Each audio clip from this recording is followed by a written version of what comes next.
Mes parents me disent, bah tiens, on va aller chez des amis, ce soir il y a un magicien. Sur l'année, je passais 3 mois de l'année sur les tournois de tennis. C'est comme ça que je suis rentré dans le milieu du tennis. Dans une soirée, j'ai une dame qui me dit, ah, bah, moi je travaille au PSG, on fait une soirée, j'aimerais bien vous avoir. Ok. J'habite aux Donc, États-Unis, tu vis là-bas, donc, mais du je coup. vis là-bas, j'ai Mm. acheté là-bas. J'ai un ami qui me dit, ah, bah tiens, viens passer le nouvel an chez moi. Je dis, ouais, mais t'habites où? Il me dit, à Palm Springs. Je connais pas, voilà, j'y suis allé, j'ai trouvé ça magnifique, extraordinaire. Je me lève le matin, je prends ma voiture, je fais 1000 bandes dans la journée pour aller faire un gala.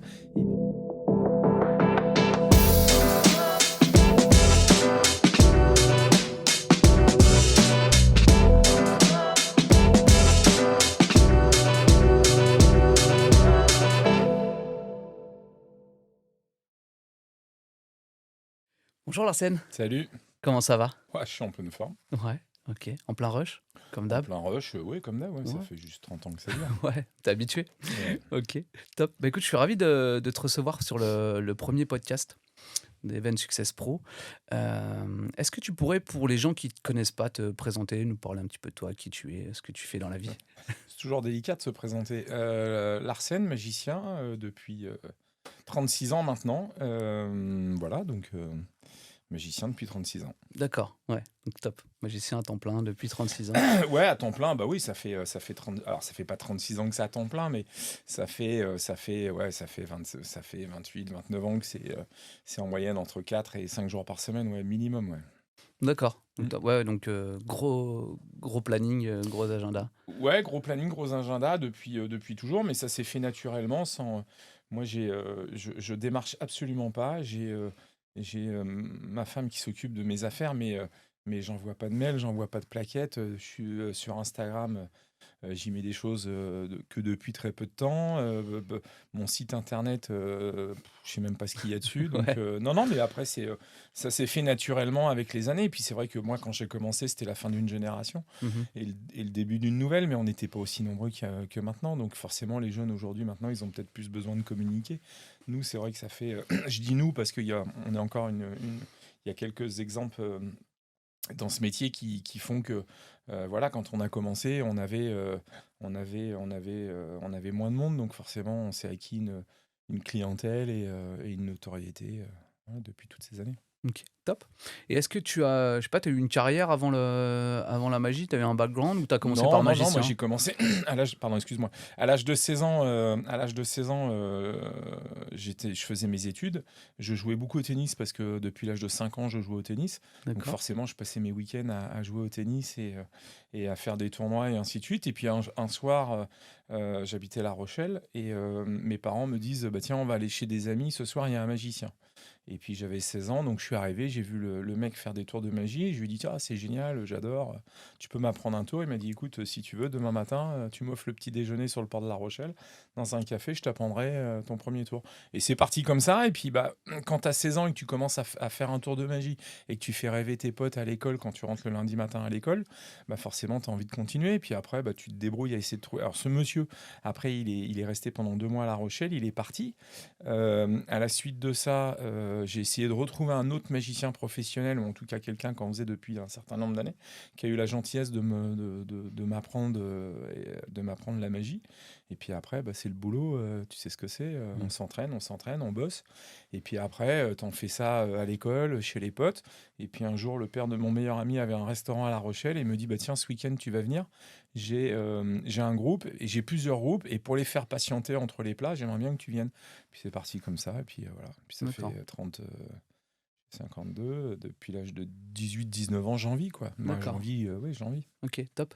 Et ouais, il y avait pas de club à La Rochelle à l'époque? Il y avait un club à Saintes à l'époque, je m'étais inscrit, je suis allé à une réunion, j'ai arrêté. Ouais, c'était pas. C'est pas ça, c'est que, encore une fois, c'était la fin c'était une génération qui n'était pas la mienne. Mhm. Donc quand je suis arrivé, j'avais 17-18 ans.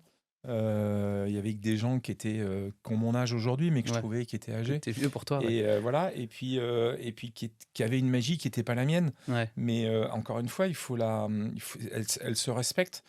Chaque génération est différente. Et donc voilà, mais c'était pas ma magie à moi, Mhm. donc j'y voyais pas d'intérêt d'y retourner. Donc je te dis, j'y suis allé une fois. et puis voilà. OK, OK, top. Ouais et puis en plus, alors à l'époque, tu une génération alors on n'est pas tout à fait la même génération, mais moi j'ai connu aussi l'époque où, bah, tu pas, des Magic Dream, internet et cetera. Moi à l'époque, je commandais sur Joker Deluxe. Ouais, Fallait alors envoyer à un bon de l'époque commande, un ouais, à chèque, l'époque, il y avait Joker, puis il y avait pas de boutique et mmh, le peu de boutiques qu'il y avait, quand tu rentrais, si tu montrais pas un peu patte blanche, les ouais, c'est mecs, ça. moi, les Henri Mayol ou les Georges Proust, ils te vendaient rien, Ouais, quoi. ouais, c'est ça, fallait être C'était, magicien ouais, ouais, il sinon. fallait être magicien. Alors c'est vrai que alors indirectement, c'est bien et c'est pas bien. C'est vrai que aujourd'hui, il y a un vrai modèle économique, donc forcément, les gens qui ont pignon sur rue, bah, eux, ils pensent à leur business et c'est très bien. Mmh. Après, À quel prix? à quel prix? Parce Mmh. qu'aujourd'hui, tout le monde est capable de faire de la magie, et même sans avoir des boutiques qui ont pignon sur rue, hein. Tu vas Mmh. sur internet, tu as tout. Ouais. Puis il y a pas de règles. C'est-à-dire que quand tu vois défiler, sur Instagram ou sur Facebook ou sur le net, des petites vidéos où les mecs ils expliquent tout, mais en dérision, je trouve ça dommage parce on est en train de tuer notre business, quoi. Et Heu, on se tue indirectement nous-mêmes parce qu'à force de vouloir faire plaisir aux petits copains d'à côté, le voisin qui me dit: «Tiens, apprends-moi un tour» et ainsi de suite. J'ai plein d'exemples.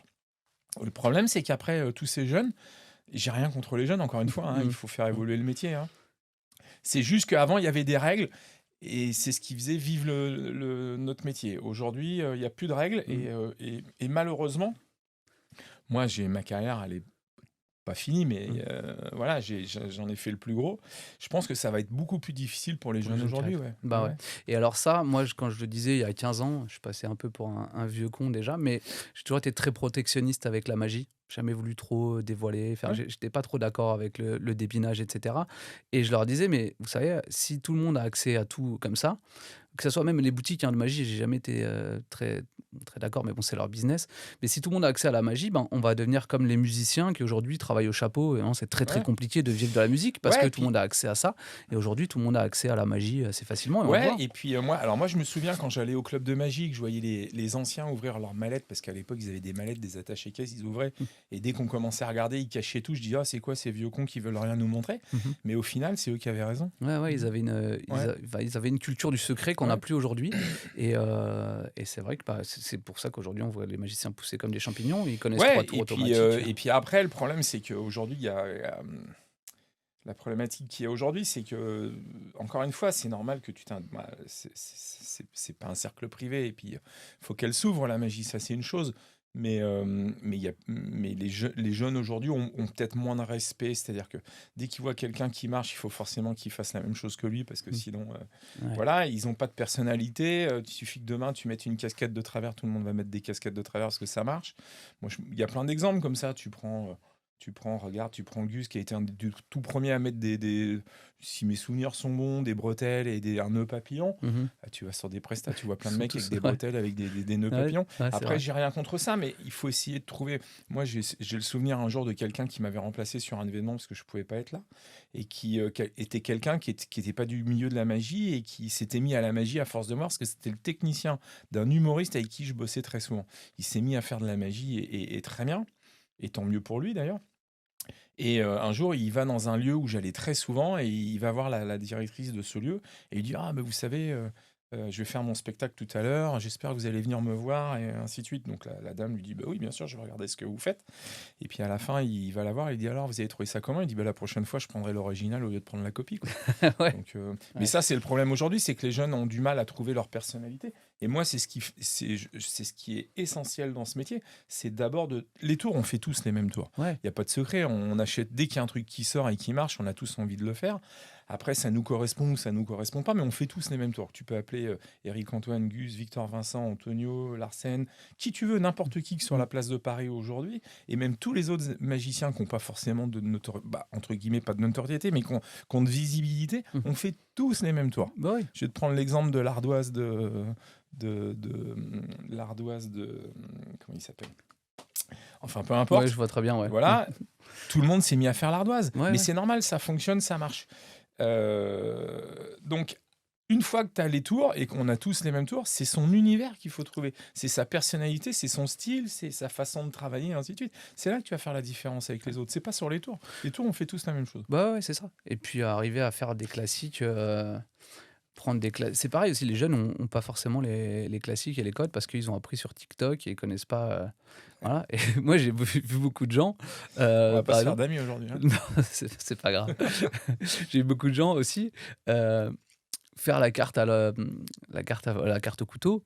Les gens disent: «Ah ouais, c'est le tour à Larsen» et c'est là, je me suis dit: «Bah, c'est rigolo» parce que tu vois, Larsen, il a réussi à faire un classique, à s'approprier un classique Ouais, et que ça devienne, bien son sûr. tour à lui. Mais là, c'est pareil quand tu fais, la carte au couteau, encore une fois, j'ai rien inventé. Moi, je le dis, j'ai rien inventé. J'ai inventé des façons de présenter et que je me suis approprié qui font que, les gens disent: «Ah ben, la carte au couteau, c'est Larsen». Le journal déchiré parce que j'en ai fait un entre guillemets «un succès» depuis toutes ces années, partout où je me rends.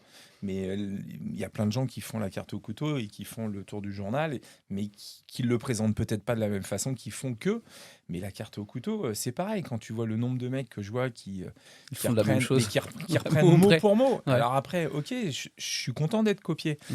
Mais à un moment, le problème, c'est que quand tu passes quelque part, les gens ils disent, bah ouais, mais on l'a déjà vu Bah, ouais, ouais. et c'est pas toi. Non, et puis Mais ouais, après, puis je trouve que ça a pas d'intérêt. Alors, peut-être que nous aussi, on vient d'une génération où on a beaucoup appris avec les livres et donc tu avais pas le choix que de t'approprier les tours parce qu'en fait, on te donnait le descriptif, mais pas vraiment le texte qui allait avec. L'anglais, moi, quand j'étais jeune, je parlais pas vraiment anglais, donc en fait, je regardais des DVD, je regardais la technique, mais de toute façon, le texte, je comprenais rien, donc je me réappropriais le texte. Alors que c'est vrai que les petits jeunes aujourd'hui, bah, ils vont sur internet, ils regardent et puis ils copient, quoi, donc un peu compliqué, mais bon, c'est comme mais ça. il en faut des petits jeunes, ça c'est, Oui, de toute façon, il il en faut faut. bien. Mais voilà, après, Je voulais parler, pour aller avec toi avec bah, justement, on a commencé à en parler un petit peu tout à l'heure de ton réseau. Donc toi, tu me disais que tu avais commencé, tu avais fait du tennis. Toi, tu es connu quand même pour faire beaucoup d'événements sportifs, que ce soit au ouais, mais PSG. ça a été le fait du hasard. C'est suite à une rencontre totalement au hasard. Encore une fois, j'habitais La Rochelle, je travaillais. Et un jour, j'ai un ami qui me faisait bosser sur Le Mans, qui avait un théâtre et qui faisait des événements sur Le Mans, donc il me fait bosser. Puis un jour, il me faisait bosser dans un restaurant qui était c'était au début de ma carrière, un restaurant qui était un bar, qui était un endroit à la mode au Mans à l'époque. Et ce propriétaire-là, que je connaissais depuis un certain nombre d'années, déménage et monte un restaurant à Bourg-en-Bresse. Et on arrive il me demande, j'allais à Lyon faire un gala, il me dit bah viens manger avec moi ce midi, machin. Donc je vais manger avec lui le midi. Et puis à la table à côté, il y a des gens qui sont en train de déjeuner et qui me présentent, dont une dame qui s'appelait Marie Roussy, qui était le bras droit de Gilles Moreton, qui était à l'époque le président du tournoi de tennis de Lyon, et qui me dit, donc il me présente et je lui dis, je suis magicien, elle me dit, ah, je déteste la magie, genre de ça, et puis je travaille au tournoi de tennis de Lyon, et nous on a, j'ai encore oublié son nom, notre ami, Pierre Manu? non, non, non, Non, non, non, ah bah non, Pierre c'était Manu, bien avant, ouais, c'est bien d'accord. après. Non, c'était celui qui avait un billet, sa carte de visite, c'était un billet de banque et il était polonais. Ouais, j'ai pas connu ça. Bon, enfin, peu importe. Ouais. Qui était le magicien sur la place de Paris, qui était partout, qui bossait partout. Je suis désolé, j'ai oublié son nom, mais enfin, peu Pas grave. importe. On le mettra au montage, on le Voilà. rajoutera en bas. Et donc, elle me dit, je déteste la magie, je lui fais un tour et tout. Et elle me dit, ah, c'est sympa ce que vous faites. Puis ça s'arrête là, puis je continue à à déjeuner avec mon ami. Et à la suite de quelques jours après, elle m'appelle, elle me dit, voilà, je m'occupe du tournoi de tennis de Lyon, j'aimerais bien vous avoir, mais j'ai pas d'argent. Comme souvent ça Ouais, se passe. Et ouais. puis je lui dis, écoutez, bah, donnez-moi les dates. Elle me donne les dates et je lui dis, bah, écoutez, je suis en Italie, je descendais en Italie faire un gala.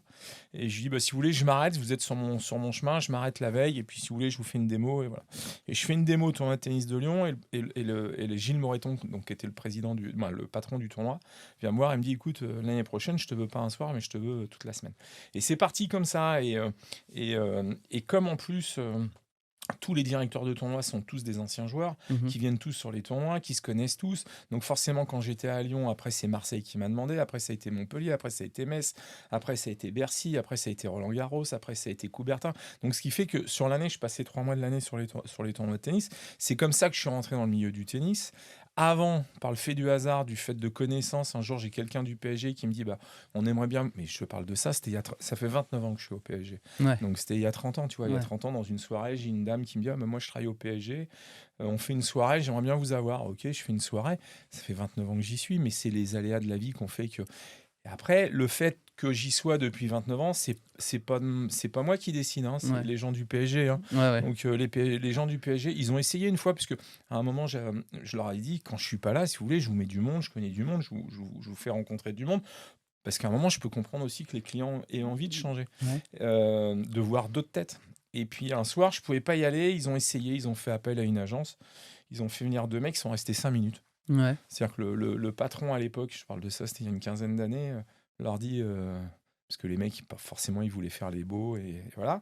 Et puis ils sont arrivés, ils ont fait des tours, et puis 5 minutes après, le mec est venu les voir en leur disant, bah, vous savez quoi, vous avez la sortie, c'est par là. Et puis et depuis, ils ont jamais voulu me faire remplacer. D'accord. Et puis après, ça fonctionne. Et puis après, il y a pas du hasard. Moi, c'est ce que je dis très souvent, c'est que c'est pas moi qui décide. Moi, je force pas le PSG, je force pas Roland Garros, je force pas le Tour de France à m'embaucher depuis 29 ans au PSG, 27 ans à Roland Garros et 24 ans sur le Tour de France. C'est les organisateurs. Et si les organisateurs trouvent que je suis bien habillé, j'arrive à l'heure, ce que je fais, ça plaît, et puis tout le monde me réclame Mhm. partout où je vais, j'y peux rien. C'est comme ça, c'est ma nature. Ça m'a joué des tours parce que, mais ça on en parlera plus tard s'il y a besoin d'en parler, mais moi j'y peux rien. Partout où je vais, les Les gens gens, te redemandent. les gens me redemandent. Il y a eu un article il n'y a pas très longtemps dans la presse où un journaliste a dit partout où Larsen passe, on l'embauche pour un CDI et il finit par un CDD. Mm. Et ça résume ça, c'est que partout où je vais, à 99%, les gens ont envie de me revoir. Après, j'y peux rien, c'est comme ça, et je vais pas dire aux gens, bah m'embauchez pas Mm. parce que mes confrères sont jaloux, quoi.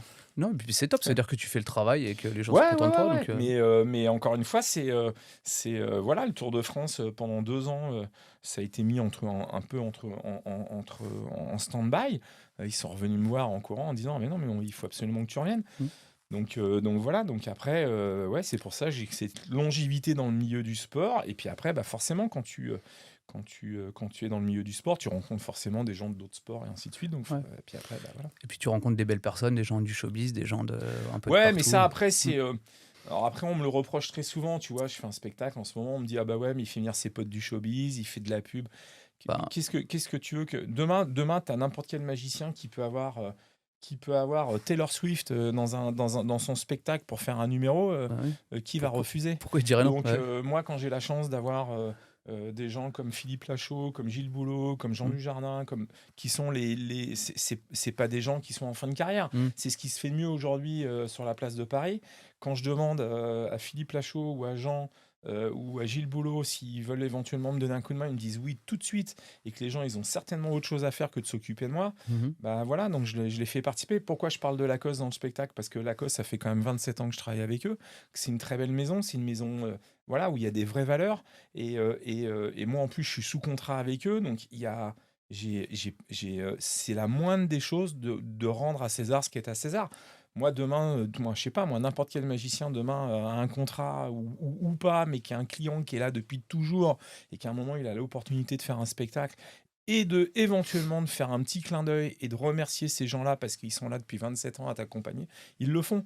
Donc après, quand tu entends ce genre de critique, tu dis, ouais, ouais, c'est Ouais. les magiciens, quoi. Ouais, ouais. C'est- J'avais pas entendu ça, mais ouais, c'est Non, mais d'accord. après, Ok. tu sais, t'entends. Tu sais, la plupart du. Bah, encore une fois, euh, moi, j'ai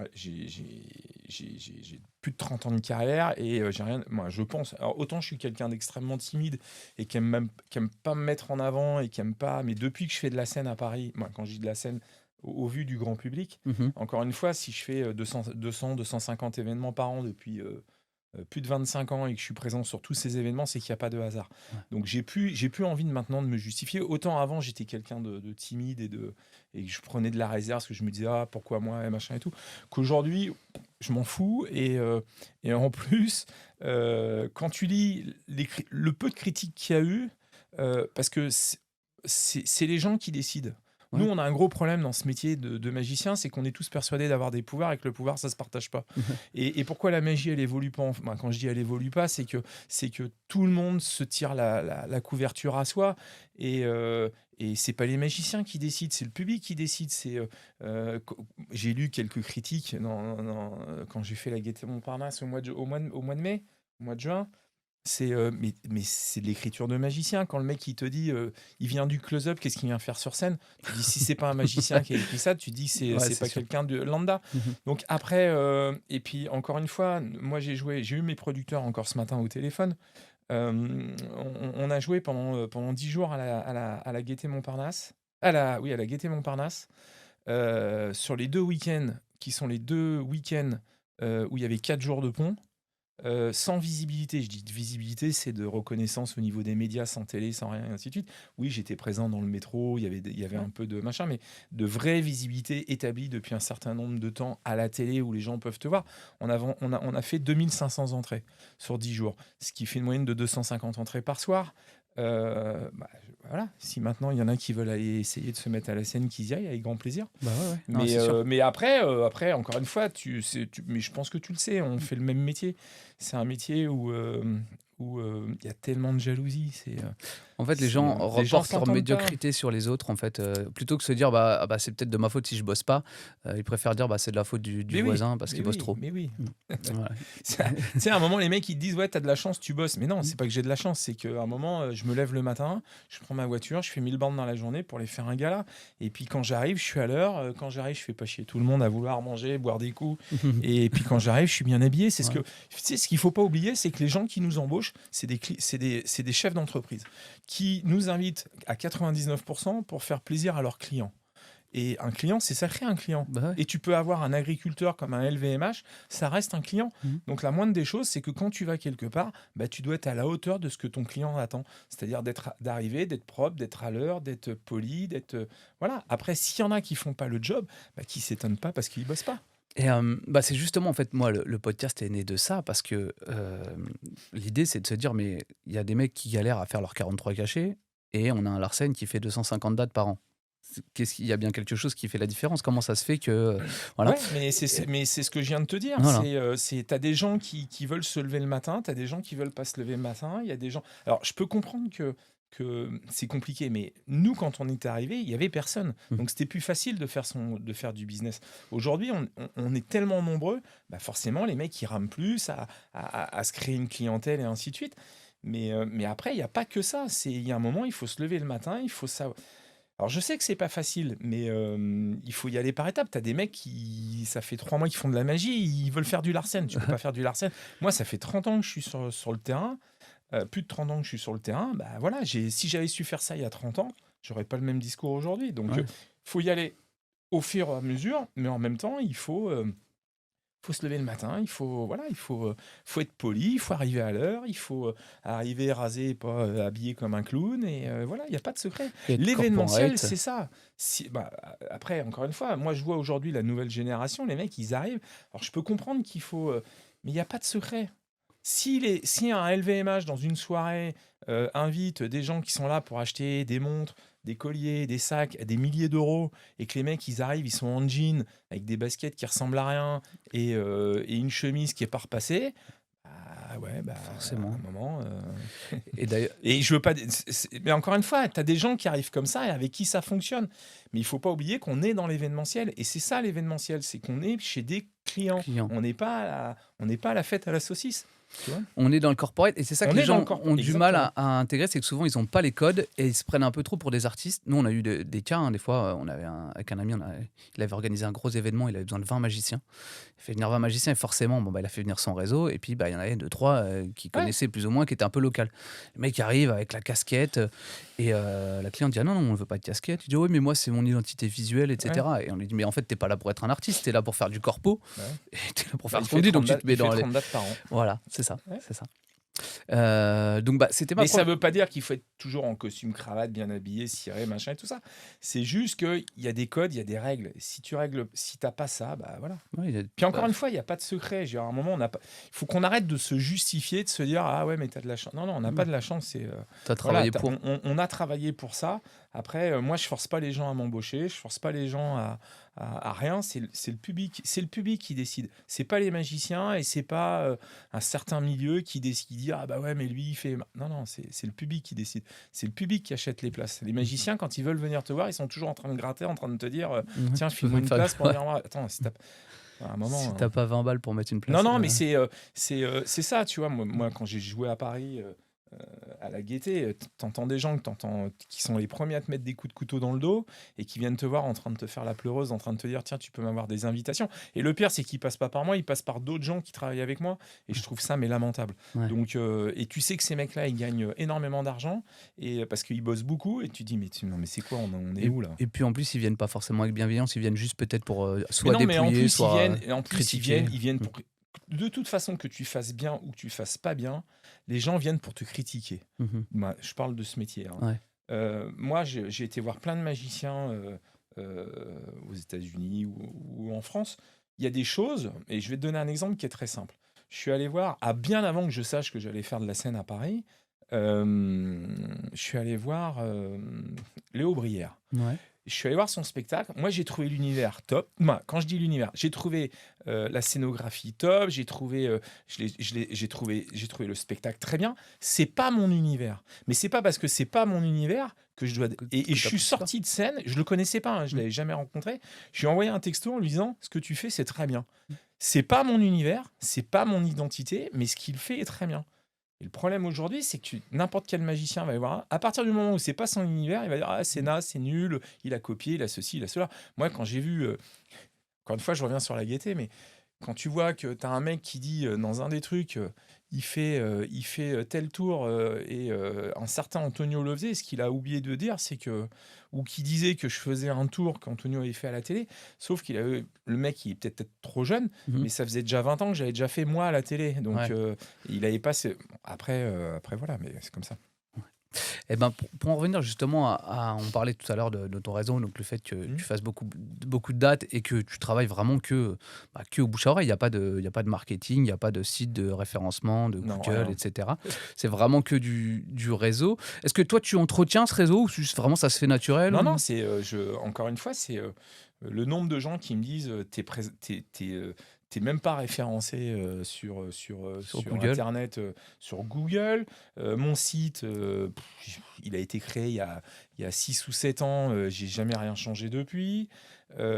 J'invite pas mes clients au restaurant, Ouais, je leur envoie pas des cadeaux, je leur donne pas un pourcentage sur mes prestations. Non, rien. ouais, Ça s'est fait naturellement. d'accord. Et une année sur l'autre, je vais te donner un exemple, c'est que si Roland Garros, je suis pas tous les. Alors déjà, Roland Garros, c'est différent parce que je suis pour une marque.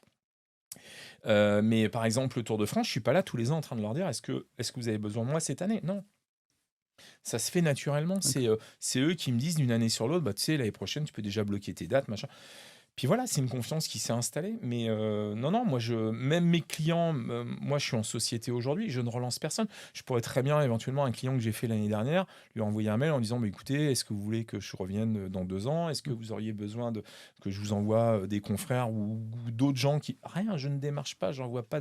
Rien, D'accord. rien, Ça se fait vraiment tout rien, seul. Ok. naturellement. Ça, c'est top parce que du coup, tu as réussi à faire quelque chose que très peu de magiciens ont fait.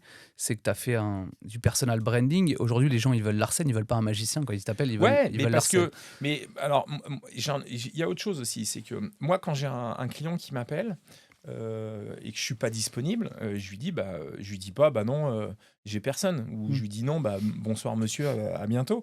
Non, je lui dis si vous voulez, je vous mets quelqu'un à ma place. Alors, je le préviens tout de suite, le client, je lui dis, vous savez, ça va être un très bon magicien, mais ça sera pas moi.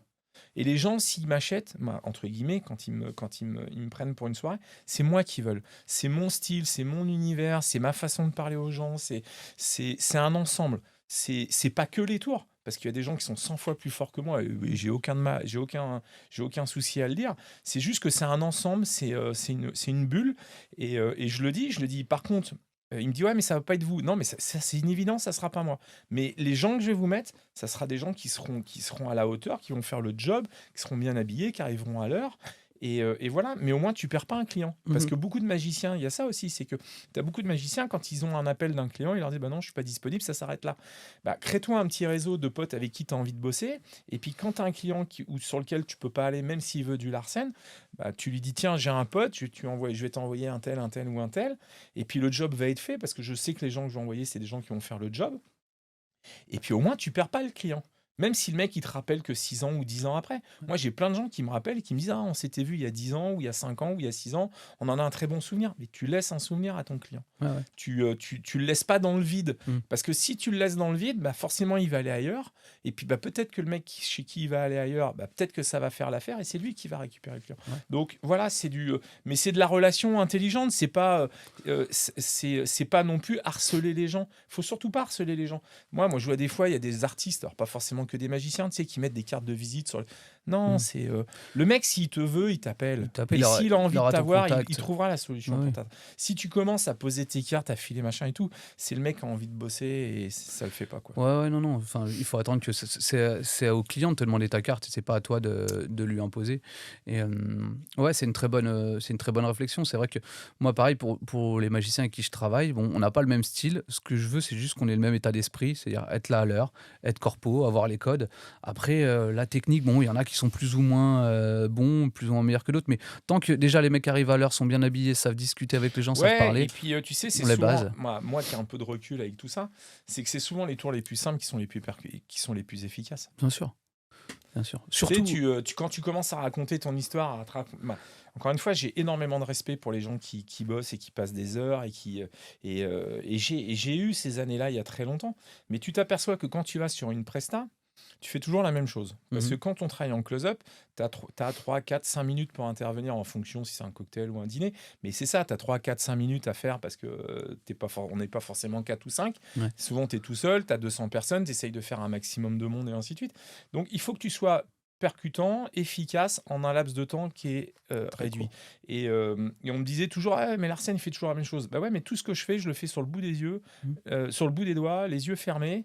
Et ça marche parce que tu as un rythme, c'est efficace, c'est pertinent. Moi, le nombre de tours que j'aurais aimé continuer à faire dans ma carrière, que je ne fais plus parce que malheureusement, ça prend Ça pas. fit Les pas avec gens, le tu les tiens ouais, pas. avec les Et clients. moi, je prends l'exemple de Jean-Jacques Sanvert ou de plein d'autres, ou même Antonio, avec qui j'ai énormément travaillé, Jean-Jacques et plein d'autres.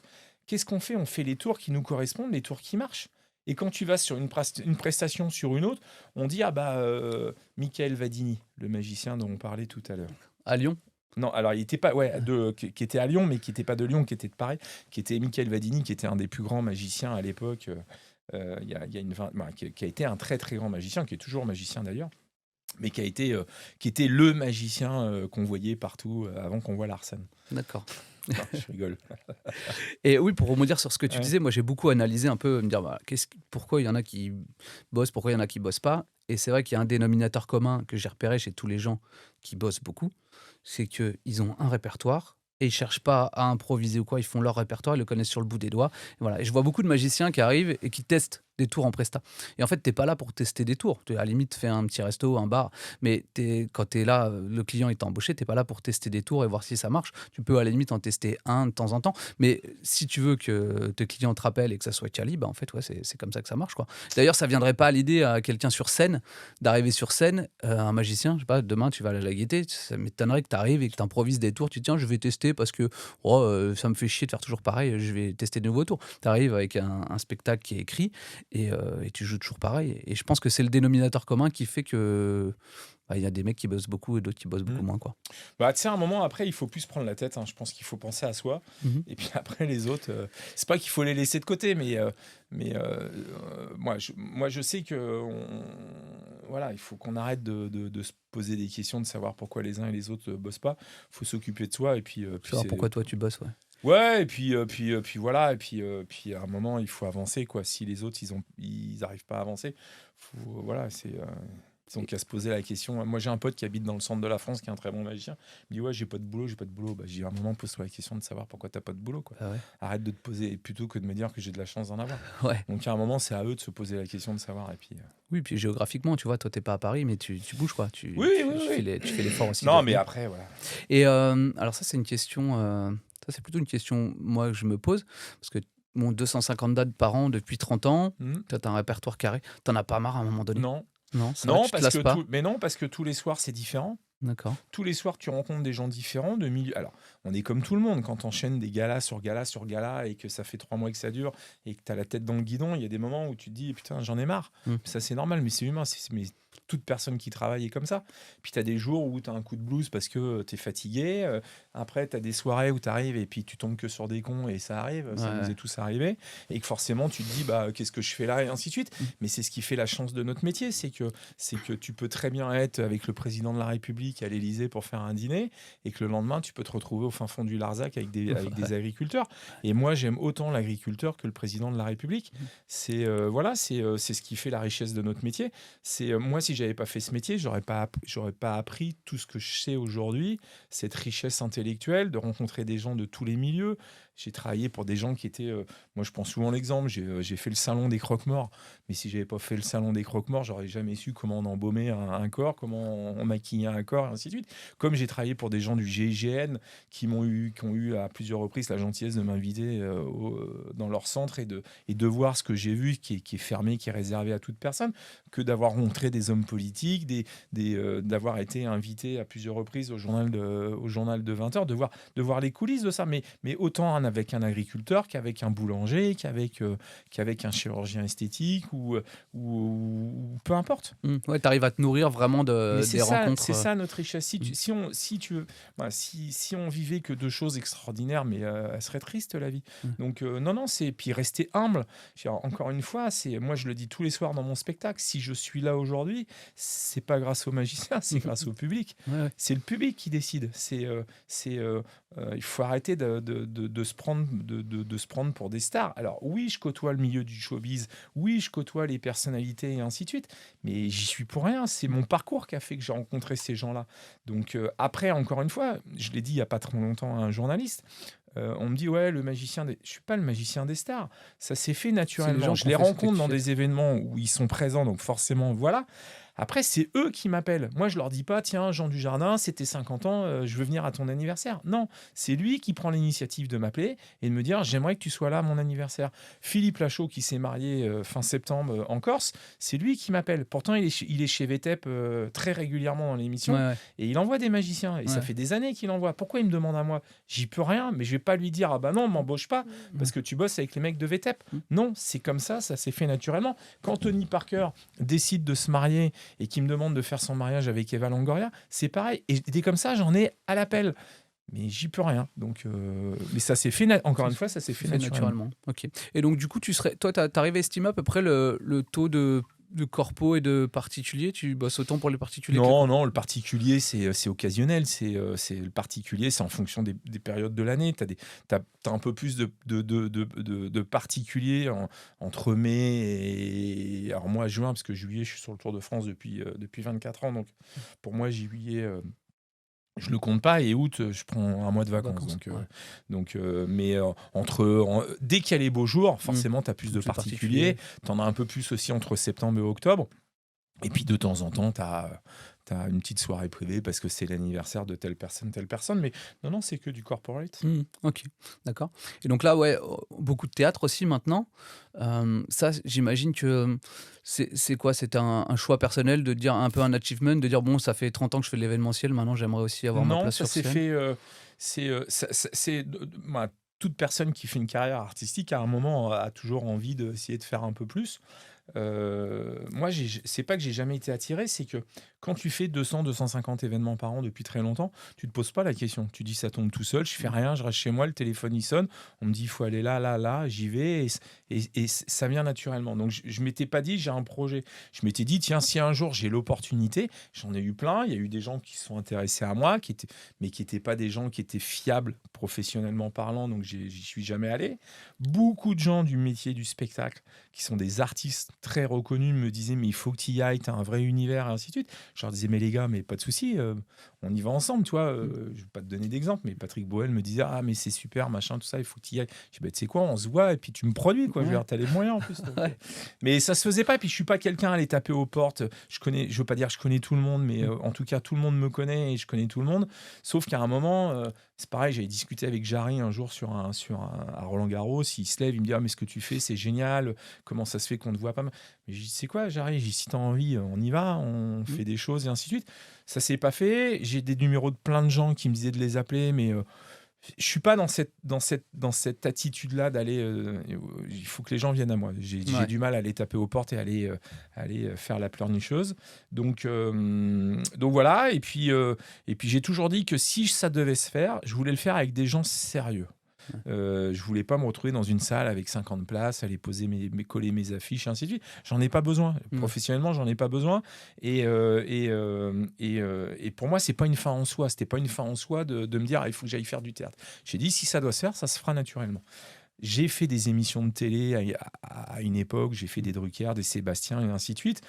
J'ai jamais été, et pourtant il y a une anecdote, sur Sébastien, où j'aurais pu, aller voir Patrick, suite à une émission et lui dire: «Ah bah tiens, je veux la place» et ainsi de suite. Ça m'intéresse pas encore une fois, j'en suis incapable. Mmh. Et je le dis, mais sans souci. Mais, si j'avais voulu, j'aurais pu, voilà, parce qu'il s'était passé des choses et que, voilà, peu importe. Et j'ai jamais voulu. Et puis, il y a 2 ans, je suis sur un événement, pour l'association Grégory Le Marchal, du côté du Grand Bornand. Je suis avec, mon pote Yann Roulet qui est magicien, avec qui on bossait ensemble et puis je fais mon spectacle parce qu'à la dernière minute, Laurent Voulzy qui doit faire le spectacle pour l'association a une extinction de voix. On me demande de essayer de rattraper le coup, de faire une petite demi-heure sur scène. Je fais une demi-heure sur scène, ça se passe très bien. Je sors de scène, on finit la soirée. Il n'y a plus personne dans la salle, il reste l'organisatrice, moi, Yann, et puis un monsieur. Et je pars pour dire au revoir. Il n'y a plus personne, tout a été débarrassé et tout ça. Il est 1h du matin et le mec il me dit putain t'as un vrai univers, ça me plaît, t'as un producteur. Je lui dis non, j'ai pas de producteur. Il me dit comment ça c'est pas- Bon, je dis j'en ai jamais eu besoin et puis il me dit mais non non il y a un truc à faire quoi. Bah, il me dit je lui dis pourquoi. Il me dit bah moi je suis producteur. Bah, je dis bah si vous voulez on se revoit. Bah, il me dit ouais on va se revoir et puis bah 15 jours après on s'est rappelé, on s'est revus, on a posé un peu les trucs sur la table. Il m'a présenté un autre producteur qui s'appelle Nicolas Ferru. Lui, c'est Roland Zenaro. Et ils m'ont dit, bah voilà, on y va, quoi. Il y a un univers, il y a la place, il faut y aller, quoi. Ouais. Donc, c'est parti comme ça. Mais parce que je me suis rendu compte qu'il y avait des moyens derrière. Ouais. C'est-à-dire que quand on dit on fait une campagne d'affichage dans le métro, on sait ce que ça coûte une campagne d'affichage dans le métro sur une semaine, on a fait un mois. Mmh. Donc, il y a des gros moyens. On m'a donné des moyens. Alors après, encore une fois, c'est vrai que je viens de l'événementiel. Donc, on a tous les défauts de l'événementiel, mais aussi tous les avantages. Mais il y a des choses à travailler, il y a des choses. Un spectacle, ça se fait pas en 15 jours, ça se fait pas en 6 mois, ça se travaille, ça se modifie, voilà. Mais encore une fois, c'est le public qui décide, c'est pas les magiciens. Donc, on sait qu'il y a des choses à faire évoluer, on sait que voilà, mais ça va prendre du temps. Et encore une fois, moi, c'est ce que j'ai dit à mes producteurs, ça prend, ça marche, tant mieux, ça marche pas. Tu retournes à l'événementiel, Mais quoi. oui, bien sûr. Encore une fois, j'attends pas après ça. Et moi, les paillettes et le Star System, si j'allais chercher le Star System et les paillettes, j'aurais tapé à la porte de Patrick Sébastien tous les jours pour rester dans l'émission parce que voilà. Je peux pas tout dire, mais, Ouais. mais, euh, mais encore une fois, la place ne m'intéressait pas et pourtant, on- voilà. OK. Top, top. Et c'est quoi une journée type, de Larsen? Alors tu me disais que toi, tu es pas sur Paris, tu fais beaucoup de trajets en voiture, donc Bah, j'imagine une tu journée type, je me lève le matin. J'ai jamais voulu habiter Paris parce que je voulais pas rentrer dans. Allez, je te parle de ça à l'époque. Je te parle pas ça d'aujourd'hui, mais à l'époque, le Star System, je commençais déjà à côtoyer énormément de gens du spectacle et des gens dont tu parles aujourd'hui que personne connaît parce que c'est des gens qui étaient des anciens acteurs ou des anciennes personnalités du monde du showbiz qui étaient à l'époque des stars. Et je traînais avec tous ces gens-là parce que voilà, mais comme moi, j'ai jamais fumé, j'ai jamais bu et que je me drogue pas et ainsi de suite, je voulais pas rentrer dans cet univers-là. Ouais. Donc, je m'étais toujours dit, bah voilà, Paris, c'est mon lieu de travail, mais mon lieu de vie, de résidence pour avoir, parce que j'avais envie d'avoir une vraie vie privée. J'ai pas envie d'être magicien et quand je vois le nombre de magiciens qui vivent magie, qui mangent magie, qui Ouais. dorment magie, qui bougent, voilà, donc moi, c'est pas mon univers. Donc, moi, j'ai ma vie de Bertrand Philippot, qui est mon vrai nom, et voilà. Et ça, j'ai une vie privée avec ma femme, mes enfants. Et puis, j'ai ma vie artistique qui est Larsen. Et alors, c'est vrai que j'ai du mal à ce qu'on m'appelle Bertrand. Pourquoi? Parce que ça fait plus de 30 ans qu'on m'appelle Larsen. Et comme je passe 90% de mon temps au boulot, Ouais. forcément, c'est Larsen. Mais non, et puis ma femme voulait pas qu'on habite Paris. Parce qu'encore une fois, moi, quand je sors de mon spectacle, je veux que quand je rentre chez moi, je pose mes valises. Mes filles, si mes filles m'ont vu mes filles m'ont vu aller 5 fois faire de la magie à la maison, quoi. Ouais. J'en fais jamais parce qu'encore une fois, il y a une vie après la magie, quoi. Ouais, la magie, Donc, c'est le boulot, donc quoi. voilà, donc je me lève le matin. Alors l'avantage c'est que je fais ce que j'ai à faire. Alors c'est de la gestion permanente de tenue, costume, pressing, organisation des valises. Parce que quand tu pars que 2 jours par semaine, ça va, mais quand tu pars 5 jours, 6 jours, Ouais. voire il y a des fois 8 jours, 10 jours, il faut gérer la gestion du matériel. Donc c'est tout ça au quotidien. Et puis après, vers 15-16 heures, je prends la route et puis je vais ou à Paris ou ailleurs. Et puis si c'est ailleurs, on part plus tôt. Et puis voilà.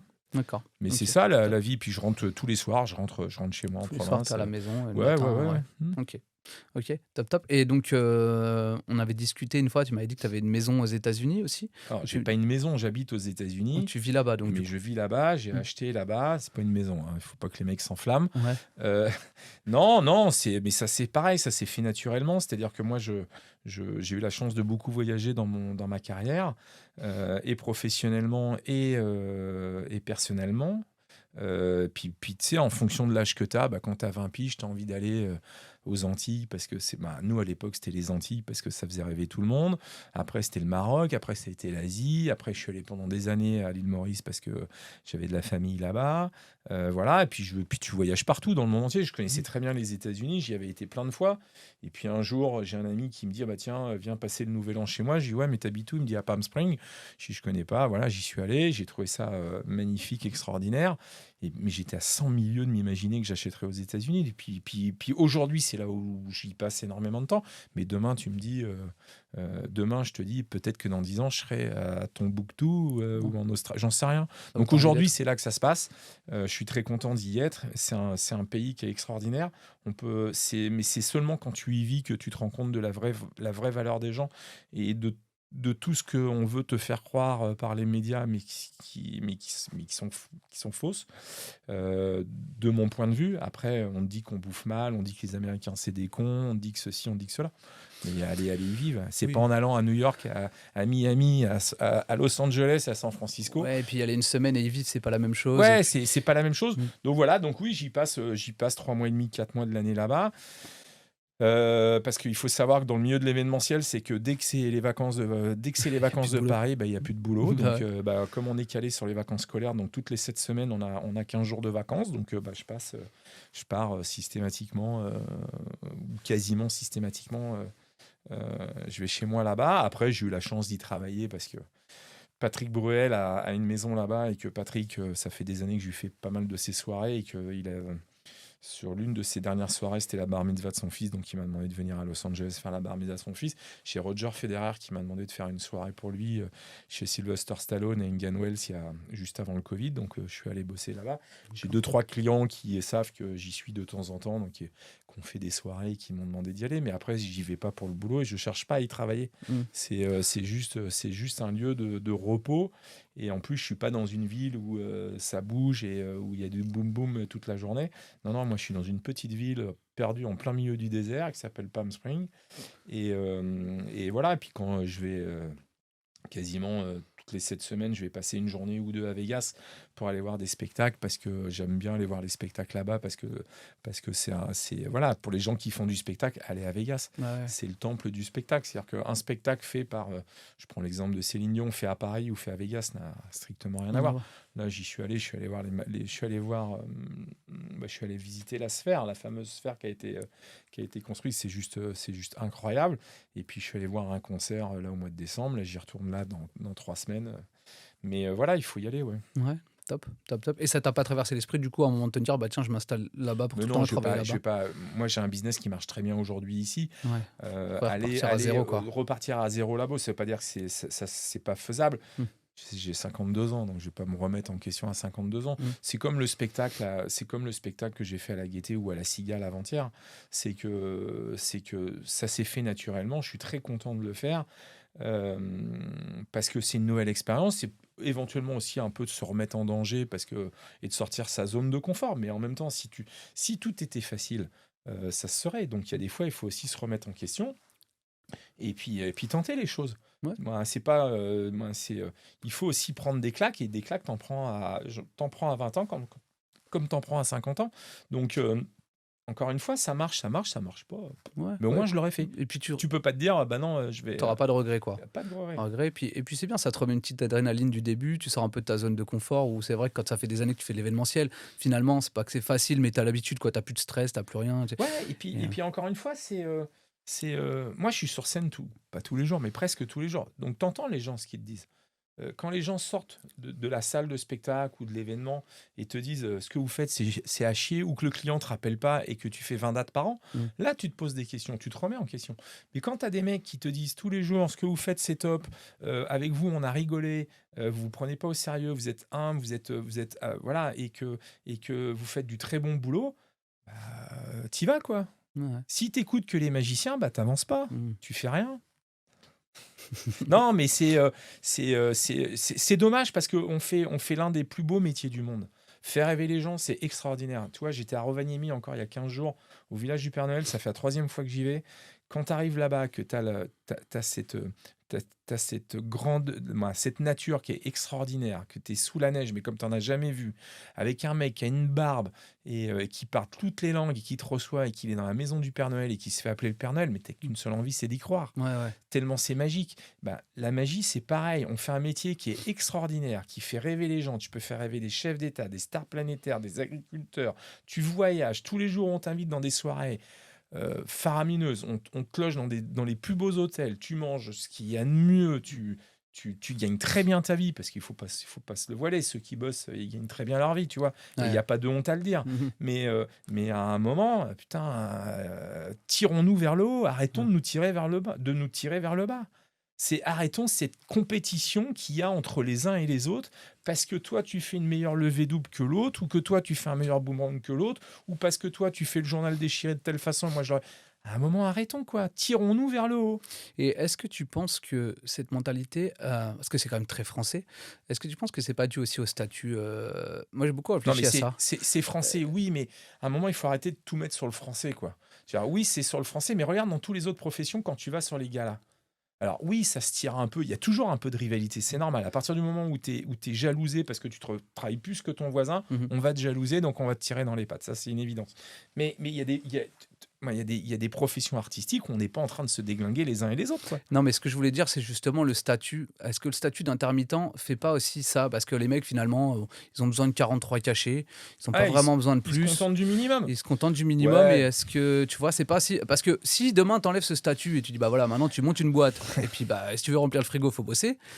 Est-ce que les mecs Ouais, mais n'auraient pas tendance à, tu vois, à se dire, Ouais, bon, mais bah, aujourd'hui, je me ouais, sors mais les le problème, doigts. c'est que si c'est pas le statut, parce qu'il y a de plus en plus de gens qui ont du mal à avoir le statut, peut-être. Moi, je suis plus intermittent depuis très longtemps. Mais, et encore une fois, ce statut a raison d'exister parce que je pense qu'il nous a rendu service à un moment ou à un autre. Après, c'est de savoir si tu as envie d'entreprendre ou pas et de faire évoluer ton business. Mais non, mais de toute façon, aujourd'hui, la meilleure solution, c'était l'intermittence. Maintenant, les mecs, ils bossent plus ou ils bossent pas assez, donc ils ont plus leurs intermittences. Donc, ils montent des micro-sociétés. Sauf que les micro-sociétés, demain, t'as une couille, t'es pas assuré. Parce que demain, moi, j'ai un mec qui me dit: ah bah ouais, j'ai un confrère, il prend beaucoup moins cher que vous. Ok, pas de souci, mais moi, j'ai aucun souci à ça. 9 fois sur 10, le mec, il revient après parce que, voilà, il y a forcément une raison. Ouais.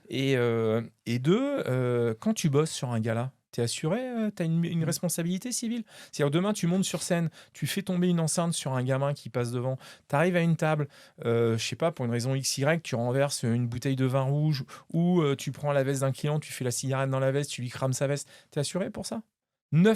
99% des mecs, ils y pensent pas à ça. Ah non, ils ont pas la science. Et après, ta retraite. Parce qu'aujourd'hui, d'être auto-entrepreneur, c'est bien. Tu payes 20% de charge. Mais c'est fait pour quoi, ça? C'est pour justement aider les gens qui ont du mal à bosser, d'avoir, entre guillemets, un semblant d'existence. Mais quand tu vas déjà, moi, qui fait depuis plus de 30 ans que je cotise et que je sais que j'aurai rien, et que j'ai cotisé et j'ai cotisé et je sais que j'aurai rien. Alors, t'imagines? Ouais. Donc, c'est mettre les gens dans la précarité encore plus de...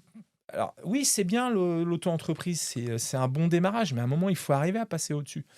Mais voilà. Mais après, je peux comprendre les difficultés des uns et des autres.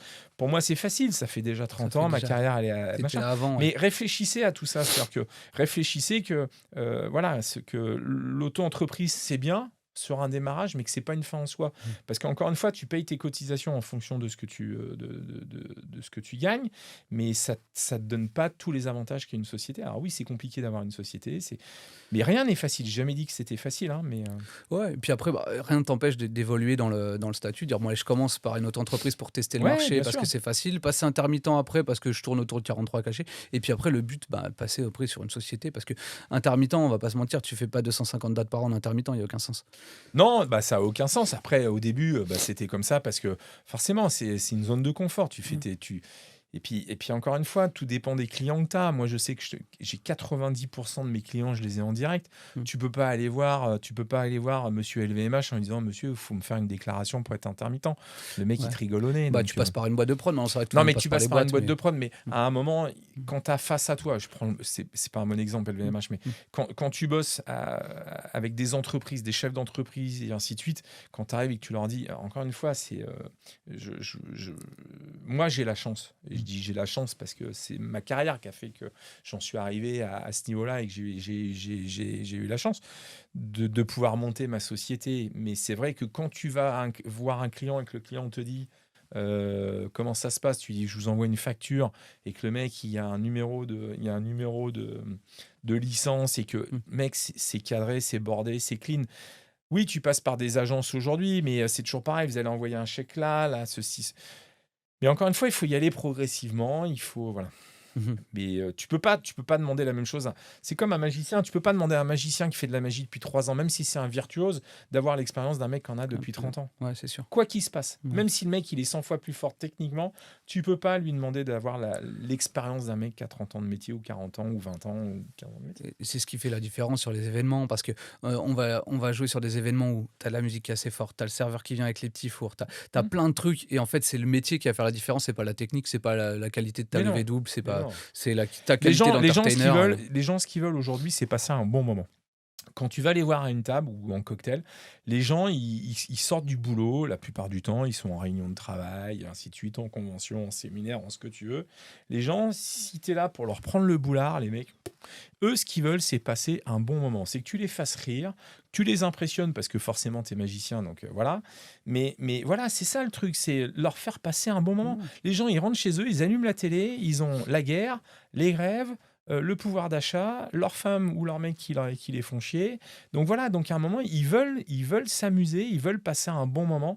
Et ce moment, il est tellement court que bah, il passe par les tours, il passe par ton humour, il passe par ta prestance. C'est un ensemble. Mais t'as pas 20 minutes, tu as Mm. quelques minutes pour les séduire. Et c'est un tout, c'est un ensemble. Ouais. Ouais, c'est top. Et puis ouais, leur faire vivre une belle expérience pendant Puis quelques pareil, quand secondes. tu fais un tour, quand tu commences un tour et quand tu arrives à une table, tu as 10 secondes pour prendre les gens. Si tu les prends pas dans les 10 secondes, c'est plié. Ouais. C'est plié, les gens t'écoutent pas. Donc quand tu commences à raconter ton histoire ou à dire, voilà, bonjour, je m'appelle Paul, je vais vous faire un tour de magie. Déjà, tu en as perdu la moitié. Ouais. Donc, il faut les interpeller. Les gens, pour les interpeller, c'est tout bête. Tu mets des baskets blanches, je mets des baskets blanches. Ça fait des années que je mets des baskets blanches. Quand tu arrives dans une soirée, les gens, la première chose qu'ils regardent, c'est tes chaussures. Pourquoi ? Parce que tu les interpelles. À partir du moment où tu les interpelles, déjà, tu as pris énormément sur les gens. C'est-à-dire, tu les as interpellés et donc là, ils commencent à s'intéresser à toi. Bah, c'est exactement la même chose quand tu fais un tour, quand tu arrives à une table. Quand tu arrives à une table, il faut que tu sois pertinent tout de suite. Si tu commences à dire, alors voilà, j'ai des rois, j'ai des dames, je vais mélanger, Les mecs, son voisin va lui parler, l'autre c'est fini, tu les as perdus. Ouais, ouais. Il faut que tu leur rentres dedans direct. Et surtout, alors bah, toi qui as de l'expérience, moi, bon, ça fait 15 ans, ça fait quand même moins que toi, mais ça fait quand même 15 ans. Et toi, 30 ans, enfin, en tout cas, moi, j'ai remarqué, l'attention, tu l'as quand même de moins en moins. Il y a 15 ans, t'arrivais, tu pouvais te permettre un peu des trucs un peu plus longs. Là, aujourd'hui, il faut que ça soit bing, bing, bing. Il faut leur Oui, rentrer et dedans, puis, et, sinon. puis, et puis la problématique, c'est que ça fait 30, ça fait pas 30 ans, mais ça fait 20 ans que dans toutes les soirées, il y a des magiciens. Ouais, il y a ça aussi. Et puis, il y a le côté aujourd'hui où Et puis TikTok, encore une etc., fois, tout va vite, quoi. il y a les bons et les mauvais. Ouais. Donc quand tu arrives dans une soirée et que les gens te disent, oh, mais nous, la semaine dernière, on a eu un magicien, ouais, c'était naze. Ou c'était pas naze, mais le mec, il nous a pas fait. Donc c'est compliqué aujourd'hui. C'est vrai Donc, qu'on a souvent cette réflexion-là. Ouais, non, mais la magie, c'est ouais, ringard, c'est ouais. has-been. Ouais. C'est pour ça qu'il y a des gens qui font du mal à la profession. Mais après, voilà. Mais c'est dans toutes les professions, de toute façon. Après. Bah ouais, ouais. Mais on va vraiment passer pour. Moi, je vais vraiment passer pour un vieux con. C'est pas. J'avais Toi, tu fais beaucoup de voitures, tu écoutes des podcasts? Non, parce que c'est encore une fois, je me suis très vite rendu compte dans ce métier que, c'est un c'est, entre guillemets, hein, «les Mmh. magiciens». Alors moi, j'ai des potes, moi, j'ai jamais fait par intérêt. C'est-à-dire, j'ai jamais fait travailler les uns et les autres par intérêt. Parce que j'ai la chance de faire bosser beaucoup de gens et où les autres ne m'ont jamais renvoyé l'appareil. Mmh. Je ne vais pas rentrer là-dedans parce qu'encore une fois, chacun fait ce qu'il veut. Moi, j'ai toujours donné du travail aux gens que j'aimais, mais avant tout pour une relation humaine et pas par rapport à parce que tu vas m'apporter quelque chose ou parce que je te donne une date, tu vas m'en rendre deux et ainsi de suite. Moi, j'ai toujours donné du boulot à des potes qui étaient autour de moi, qui étaient avant tout des amis avec qui j'avais une vraie relation humaine. C'est-à-dire que je te donne du travail, c'est bien, tu m'en donnes pas, je m'en fous. Maintenant, ce qui te fait de la peine, c'est que le jour où tu apprends que eux en ont, ils t'appellent pas, là, tu te sens blessé. Ouais, Et je ouais. suis blessé depuis toujours parce que j'ai rendu service à énormément de gens dans ce métier et très peu m'ont rendu service. Alors, tu ne demandes pas à ce qu'ils le fassent. Je ne demande pas à ce qu'ils le fassent. Mais quand tu apprends, parce que tu sais pertinemment que dans ce métier, tout c'est, et Tout puis quand c'est tu sais c'est un qu'un petit mec peut, réseau. peut te raconter une histoire d'un pote avec qui tu étais proche avant, mais avec qui tu ne l'es plus, euh, peut te faire du mal, il va te le dire. Donc non, non, moi j'ai toujours fait plaisir à mes potes parce que eux avaient pas forcément la chance d'avoir le travail que j'ai. Et voilà. Et puis pour te dire que je sais plus quelle était ta question au départ, non, non, moi j'ai toujours fait donner du taf à mes potes et pas par intérêt. Et voilà quoi. OK. Non, j'étais sur une autre question, mais Ouais, c'est très bien vas-y. aussi. Comme toi, tu es beaucoup en voiture, Ouais. est-ce que là, c'est le format podcast, je pense qu'on va être écouté aussi Ah en oui, voiture. donc c'était Ouais, juste pour finir ouais. que, voilà, moi, c'est pas que le milieu de la magie ne m'intéresse pas, Mmh. c'est que le problème, c'est que t'en fais vite le tour. Ouais, ouais. Donc, si c'est pour voir des potes, moi, les gens qui sont des magiciens, qui viennent chez moi ou que j'invite chez moi ou qui m'invitent chez eux, c'est pour parler autre chose que de la magie. Moi, de la magie, j'en bouffe depuis plus de 30 ans, tous Mmh. les jours dans mes galas. Et c'est pas que j'aime pas ça, j'adore ça, c'est ce qui me fait vivre. J'aime ce métier, j'aime le métier c'est les magiciens qui me fatiguent. Mmh. Et parce qu'encore une fois, c'est le nombrilisme de chacun, de celui qui va faire la meilleure ceci, la meilleure cela. C'est tout le monde se met des pics. Il y a moi, je sais pas si je suis il y a que moi, mais partout où tu vas, c'est toujours, tu vas voir un spectacle, c'est ah bah non, c'est pas bien ce qu'il fait, moi j'aurais pas fait. Maman, c'est putain, mais les mecs, tu vois. Bah, tu vois, pour en revenir à ce qu'on Donc disait tout c'était à juste l'heure, pour finir que voilà, non, j'écoute pas les podcasts, je vais podcast. podcast, je vais très rarement dans les congrès. Ouais. Si j'y vais, c'est vraiment parce que voilà, j'ai des choses à aller voir, mais le milieu magique en général, c'est pour ça que j'habite pas à Paris. Mmh. Alors peut-être que je passe pour un vieux con et un ringard et un ce que tu veux, mais non, non, moi les gens, moi je les aime pour ce qu'ils sont et pas parce qu'il est magicien, pas parce qu'il va m'apporter ça ou parce que et ça a été la problématique de beaucoup de gens avec qui j'ai travaillé. Mmh. Bah, d'ailleurs, tu vois, on en reparlait tout à l'heure avec les dénominateurs communs. Ça, c'est une des choses aussi que j'ai remarqué, c'est que les mecs qui bossent beaucoup, en général, ils se mélangent pas trop au milieu de Bah, la tu les magie, vois hein. pas, mais tu Ouais, les vois ils se pas. mélangent pas trop au milieu de la Mais magie, oui, tu les tu vois les pas dans vois les pas. Mais congrès, non, dans les mais ouais, non. ouais. Mmh. Mais après, encore une fois, je veux pas dire que j'ai raison. Il faut s'ouvrir à la magie. Il faut aller voir les uns, il faut aller voir les autres. C'est juste que c'est la mentalité qu'il y a dans ce métier qui fait que je trouve ça dommage. Parce que encore une fois, pourquoi tous les autres pays ont des émissions de dingue sur la magie? Pourquoi nous, on n'en a pas? Il y a eu une réflexion, alors après, ça se dit ou ça se dit pas, peu importe, je m'en fous. C'est un jour, Arthur, en conférence, en réunion de travail avec tous les gens qui travaillaient dans l'émission d'Arthur, qui était Diversion, il leur a dit à un moment, il leur a dit, votre problème à tous, là, c'est votre ego. Et c'est pour ça que vous avancez pas, c'est votre ego. Mmh. C'est parce que tout le monde, voilà. Tout le monde, ouais, tout le monde veut Ouais, être la star, être le c'est, meilleur. Ouais. voilà, et tu peux pas, on serait 100 fois plus forts tous à nous aider. Pourquoi ça marche pas en France sur les. Alors maintenant ça marche et ainsi de suite, mais voilà, c'est trop, trop, trop, trop, trop, trop d'ego entre les uns et les autres, quoi. Question un petit peu plus perso. J'ai vu que Mhm. tu jouais au golf. T'es quoi comme handicap? Non, non, alors je joue pas au golf. C'est- Non, non, non, non, c'est que dans mon spectacle, je fais un numéro sur le golf. D'accord. Et parce que j'ai dédié mon spectacle au monde du sport, parce que Ouais. bien évidemment, venant de ce milieu-là, je pense que je suis celui qui peut le mieux en parler. Donc j'ai pas créé, j'ai fait un numéro qui parle de golf.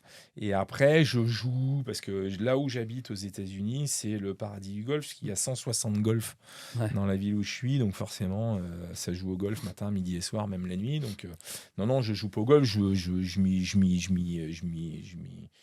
m'y amuse de temps en temps, mais Un petit peu. puis Ouais. j'ai pas le temps surtout. Il faut Ouais. du temps pour aller jouer au golf. Ouais, ouais, ouais, Ah ouais, ouais, bientôt, la ouais. retraite, la Ouais, la retraite. retraite, ouais. Bon, C'est pour laissez-moi un peu de temps, encore quoi. un peu de temps, encore quoi, 10 ans? Ah non, bah non, tu sais, Macron, il veut qu'on aille bosser jusqu'à 64 ans, mais c'est à 64 ans si t'as toutes tes heures. Ouais, ouais, je sais pas. Puis alors, Parce que les chefs d'entreprise, comment ça marche? Est-ce que c'est vraiment calculé pareil? non, non, non, Mmh. et puis c'est non, et puis c'est pas ça, tu sais, il y a pas de secret, hein, pour avoir une retraite, quand tu vois les gens qui ont travaillé, qui étaient là avant nous et qui travaillent et qui se retrouvent avec des retraites de 900 ou 1000 balles par mois, Bah, ouais, ouais. donc ça va être compliqué, donc Et donc toi, tu te vois encore travailler après non, la moi je me retraite? vois, je veux surtout pas finir comme certains, Mmh. que j'ai vu vieillir et mal vieillir, parce qu'à un moment, il faut savoir s'arrêter. Ouais. Mais c'est la même chose dans tous les métiers. Je veux surtout pas, voilà, moi, tant que j'ai du boulot, bah, je suis là et je serai là.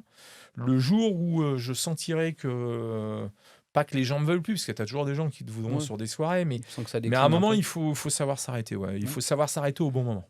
Et après, je pense, enfin, quand tu as une belle carrière et que tu as bien travaillé, que tu as eu de la chance de bien gagner ta vie, normalement, tu arrives à un stade où tu peux arrêter un peu quand tu veux. Ouais, mais après, c'est toujours pareil, tu sais, ouais,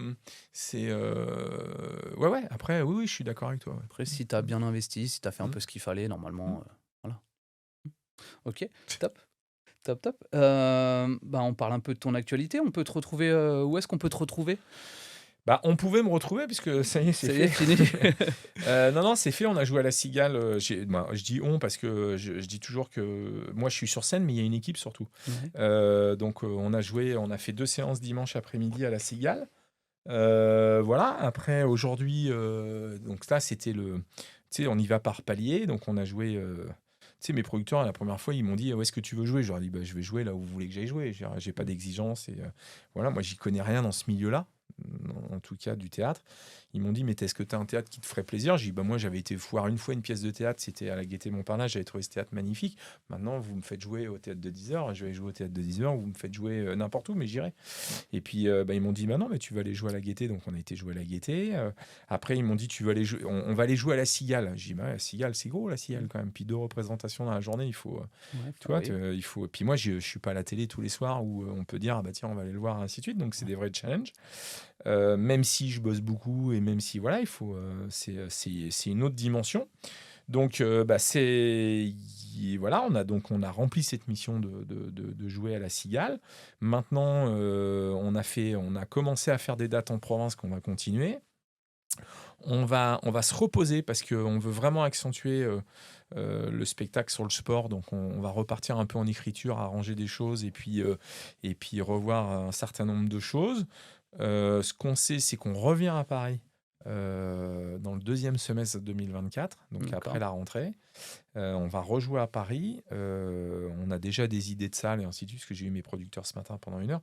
Mais voilà, moi, je veux faire les choses gentiment, tranquillement, sans se précipiter. Et puis c'est toujours pareil, ça coûte énormément d'argent. Donc Ouais, moi, ouais. j'ai la chance d'avoir 2 producteurs qui ont les reins très, très, très, très solides. Mais voilà, après, il y a un modèle économique, il y a plein de choses qui rentrent en jeu. Et puis surtout, c'est que je veux rien abandonner. Moi, je leur ai dit à mes producteurs, je leur ai dit, vous venez me voir, vous estimez qu'il y a des choses à faire, ah bah, avec grand plaisir, parce que c'est vous les professionnels, et je pense que si vous le faites, c'est que vous savez où vous allez, parce que vous investissez pas comme ça des dizaines, voire des centaines de milliers d'euros sans savoir où vous allez, parce que c'est pas non plus ils sont pas philanthropes et dépensent de l'argent comme ça inutilement. Donc c'est qu'ils savent où ils veulent aller. Après, c'est comme tout, il faut y aller petit à petit, ça prend son temps. Mais n'importe qui, Éric Antoine, quand il a commencé, il a fait des cabarets, il a fait des salles avant d'en être Ouais, là où il est aujourd'hui. Et comme tout le monde, comme Victor, ouais. comme tous les autres. Donc voilà, et puis après, il y a un public pour tout le monde. C'est ce que je voulais dire tout à l'heure avec l'humoriste Jarry, c'est qu'à un moment, il me dit: «Ah, comment ça se fait qu'on ne voit pas et tout?» Et je lui dis: «Mais Jarry, t'as vu, des magiciens, il y en a partout.» Il me dit: Les humoristes, on est 250 000 à Paris.» Ouais, c'est vrai. Il me dit: Il y a de la place pour tout le monde. Ceux qui aiment Victor aiment Victor, ceux qui aiment David Jarre aiment David Jarre, ceux qui aiment David Stone aiment David Stone, ceux qui aiment Gus, ceux qui aiment Larsen aiment Larsen. Ouais. Il y a un public pour tout le monde, donc et puis encore une fois, il y a de la place. Il y a de Oui, la et place. puis on peut aimer tout le monde aussi, tu vois? C'est Et, comme la et- musique. et et puis si après on aime la magie en général, on peut aimer tout le monde. Ouais. Mais chaque univers est différent. Ceux qui vont voir David Stone vont voir David Stone, tu vois, c'est un Ouais. univers qui est un peu particulier quand même aussi. Donc, Ouais.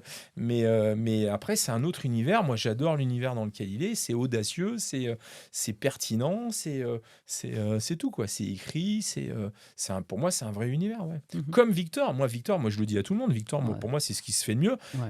C'est pas mon univers parce que pour moi c'est trop cadré et c'est pas ma façon de travailler, donc voilà, mais pour moi c'est ce qui se fait de mieux, Ouais, mais de super loin. propre, c'est vraiment très, Ouais, de loin, de très loin, beau de loin. spectacle. Mais pareil, Victor, t'en entends pas parler, il fait son Mm. truc dans son coin, hein. Ouais. Ok, top. Bon, bah, Larsen, écoute, je te remercie beaucoup pour cet Bah non, échange. merci, C'était top. merci à vous de m'avoir reçu et puis bah, bon courage à vous pour la suite et puis voilà, ça c'est des bonnes initiatives. Tirer la magie vers le haut. On va essayer. On va essayer. Bon, merci. À bientôt. Merci, à bientôt. Ouais. Merci d'avoir suivi cet épisode jusqu'au bout. Si ça t'a plu, n'oublie pas de liker, t'abonner, ça c'est pour l'algorithme, et surtout de partager à des gens de l'événementiel que ça pourrait intéresser. À bientôt.